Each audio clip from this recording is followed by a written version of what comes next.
Hello, beautiful people of the internet. This is your favorite Nostradamus wannabe, Shay KMB, here to bring you 10 minutes of astrology. We're going to talk about Venus in Leo in 2029. Do me a favor and check the housekeeping in the comments. There you will find a link to my astrology predictions playlist, where if you follow it, you will be able to find any planet at any time periods information like I give here. And some things I have more for the current time, other things I have way out in the future. It is completely up to you what you decide you want to watch. And I am doing a giveaway at 5,000 subscribers. I am going to get started now with Venus, the planet of love and relationships in Leo, the center of attention, lion, lioness. It can be the funny little house cat or the roaring territorial. So, our first alignment is at zero, with Venus is at 0 degrees. It semi squares Uranus in Gemini at 15 degrees.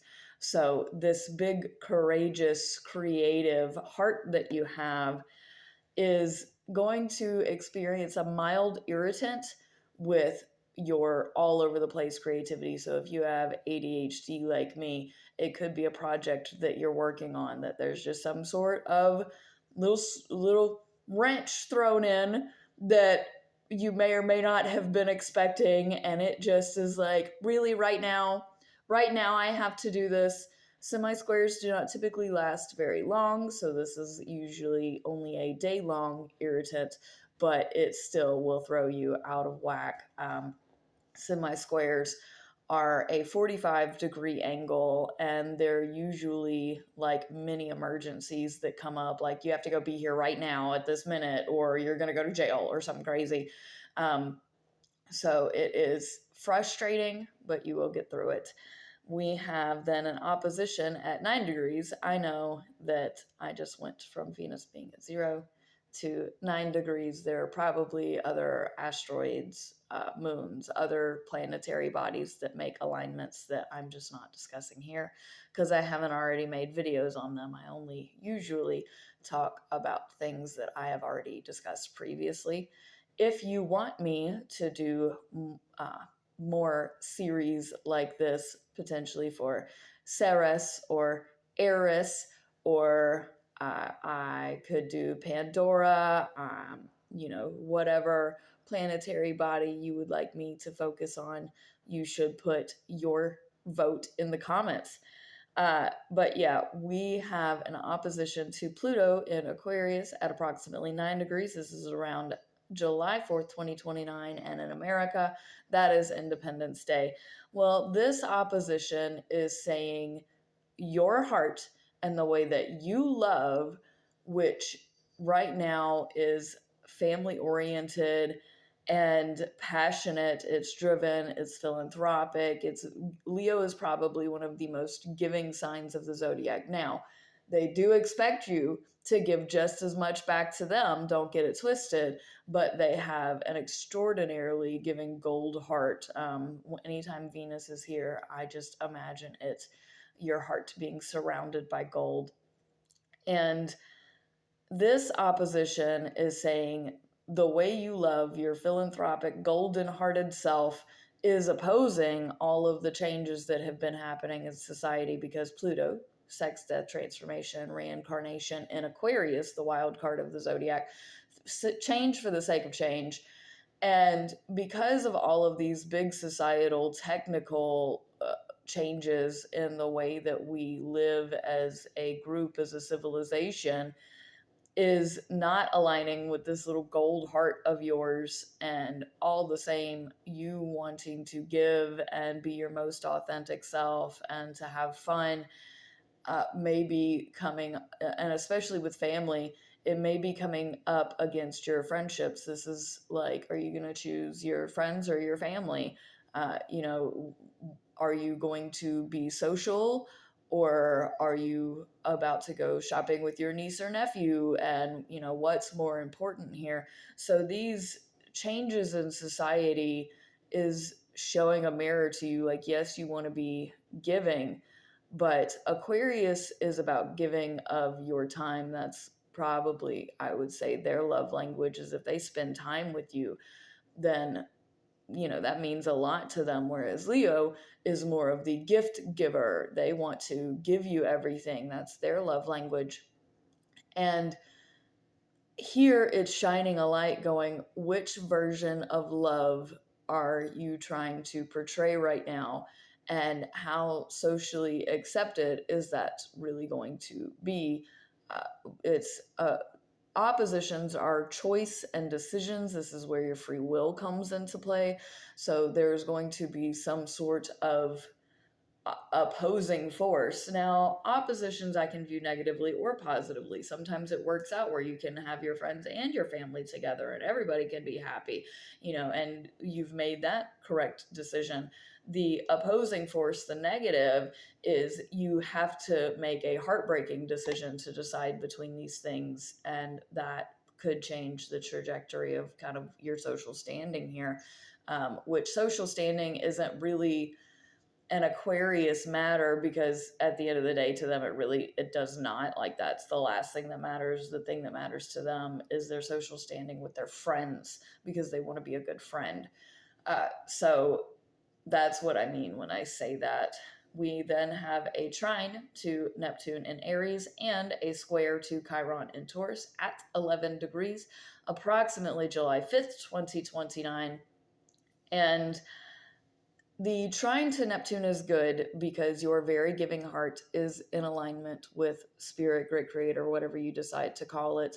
And the Great Creator in you giving what you have is basically blessing you at this time and going, I see you, I see what you did, and this is your reward.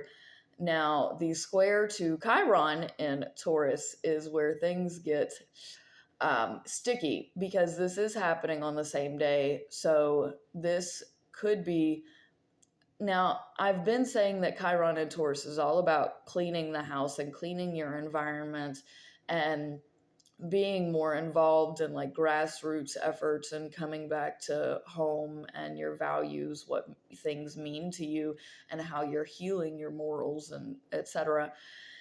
And so here, this square could be that you've had all of these friends and family, and now you're overwhelmed that you have to clean up after your house party. You have to clean up after this mess, and maybe you don't want to do that. You just wanted to give, give, give. And the consequences and the repercussions of that is now you have to heal, heal, heal, and take care of the things that are in the. And it's like, I don't want to focus on that right now. Can I just have fun? Can I just give my entire heart and just be love and light and blessings and creativity and spontaneity and all the wonderful things that come with anything in Leo? Because Leo is probably the most positive sign on the zodiac, because it is the ruler of the sun. And anytime Leo comes around, it's shedding light. It is bringing that light and that energy into it. And squares between Leo and Taurus is like, Leo wants all of the attention, and Taurus is like, you doing too much. And Leo is like, you just jealous.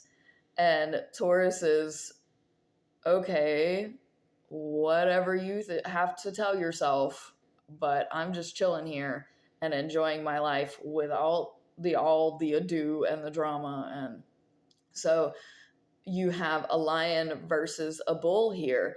Now, with that said, I am leaning towards fire and air dominance this season because of how much air and fire dominance there has been. But we are having things we are having Taurus based energy. They do take up a room, they are part of us and of the world, and they do matter. And so here is you're squaring off between your heart and wanting to be giving in nature, and like the responsibilities and the things that you have to do that need to be done, that need your time and attention. The time is more of like Saturn and again Aquarius conversation, but still it's your home, your values, your environment versus this big loving nature of your heart.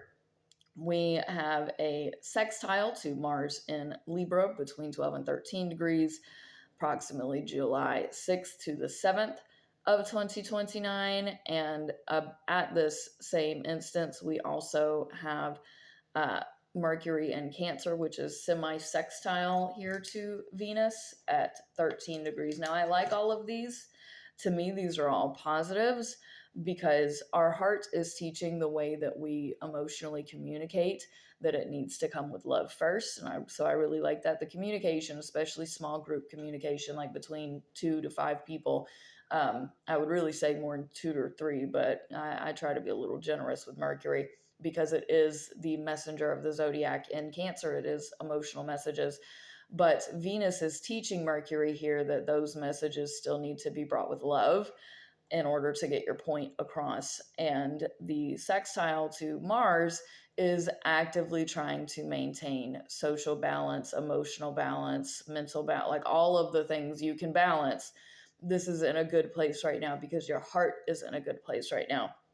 We have then a sextile to Uranus and Gemini at approximately 16 degrees. This is around July 10th, 2029. I also really like this because your large scale communications, your large scale projects and hobbies and creativities and things of that nature, even though there have been wrenches and things thrown in that you either did or didn't foresee coming. Um, because Leo is also extraordinarily creative and loves doing projects and inventing things and bringing things to life, and that is so positive here. So if you have a project or a hobby that you really enjoy, that just you're passionate about, you're driven by, you should absolutely partake around this time because you will enjoy it the most. We have a sextile as well to Jupiter in Libra at approximately 18 degrees, July 12th, 2029.